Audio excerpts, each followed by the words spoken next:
Just a very quick idea. There's a medrash kliya, a medrash that's very cryptic.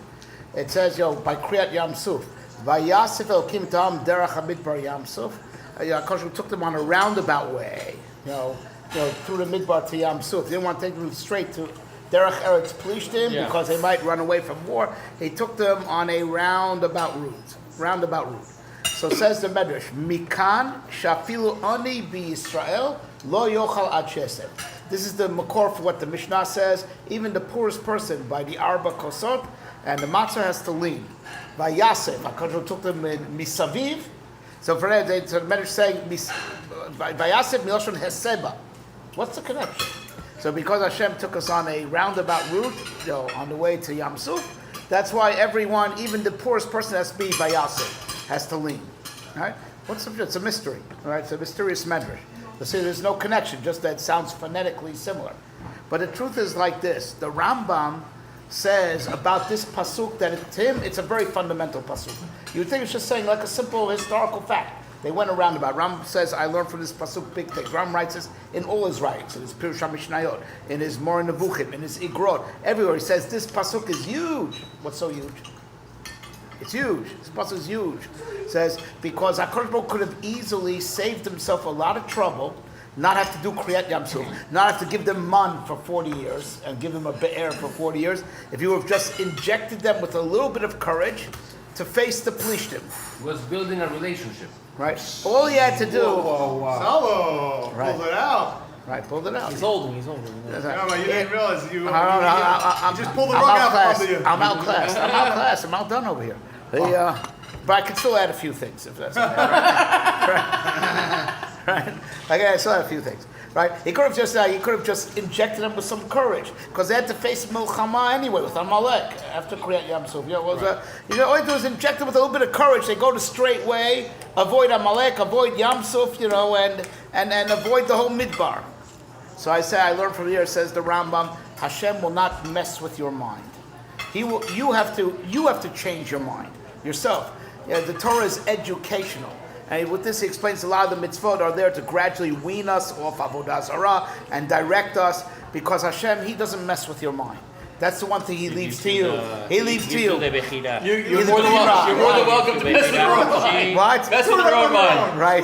Make yourself crazy. Right. It's the opposite of all the yeshivas. The hefech of all the yeshivas and all the seminaries. Hashem doesn't mess. No brainwash. No brainwash. Because otherwise they'll take away free will. They'll take away bechira. Mm-hmm. So he'd rather do hundreds of miracles all around, so you should still have your free will. So that's the one thing Hashem doesn't take away from you. And you have to realize that, right? That at the end of, I'm going to speak about this at great length tomorrow. You guys have to come, right? Tomorrow afternoon, right? But you have to realize that Hashem, and this is special for the Jewish people, by the way. By the goyim, He does mess with their mind. And just the opposite. Really? The bigger the goy, the more he messes with his mind. Like Paro. Lev melachim v'sarim biyad Hashem. Lev melachim v'sarim biyad Hashem. The more power the goy has, the more God controls his mind. That's why he can't, because he's a loose cannon. So HaKadosh Baruch Hu messes with his mind, right, to ensure that no damage will happen, right? Right? So now, with that, I saw a very nice shot. It says, Kol ha-meitzar li-Yisrael na'aseh rosh. Anyone who starts up with the Jewish people, he's an anti-Semite, he becomes promoted. So, what is that? That's that fair? It should just be just the opposite. Anyone who's meitzar Yisrael should be pushed down. Should be, right? Trump. Right? He should be pushed down. Right? So no, so they say no, because the more powerful he becomes, the more Hashem takes away his bechira. Even as a regular citizen, he might, don't know many Jews he might kill. Make him a sar, the more a goy gets elevated, the more HaKadosh Baruch Hu takes away their bechira. And that's why, right, he's protected. And that is the whole shot in the Trump presidency. That's what that is the whole vote, right? They made him president and to take over his mind. Secret Service. 24 hours a day. Right. Protected. Right. We're protected. We're Because he is protected. protected. Right.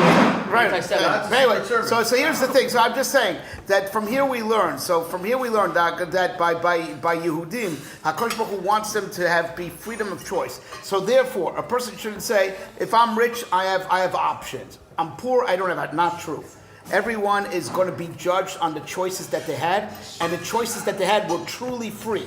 And we learned from Vayaso Kimilon. Torah took us in a roundabout way because he didn't want to mess with our mind. Everyone has totally Bechira Chofshit, the Ani and the Ashir equally. And that's why, that's what the Medrash says, Mikan, Afilu Ani should be Yisrael, Lo Yochad, even the poorest man has to do as Sebuk, as a Ben Chorin, because all Yidden have Bechira Chofshis equally. They're all Bnei Chorin. L'chaim. Isaac. Was that a good word? Very good. Saku Baruch. Chazak Baruch.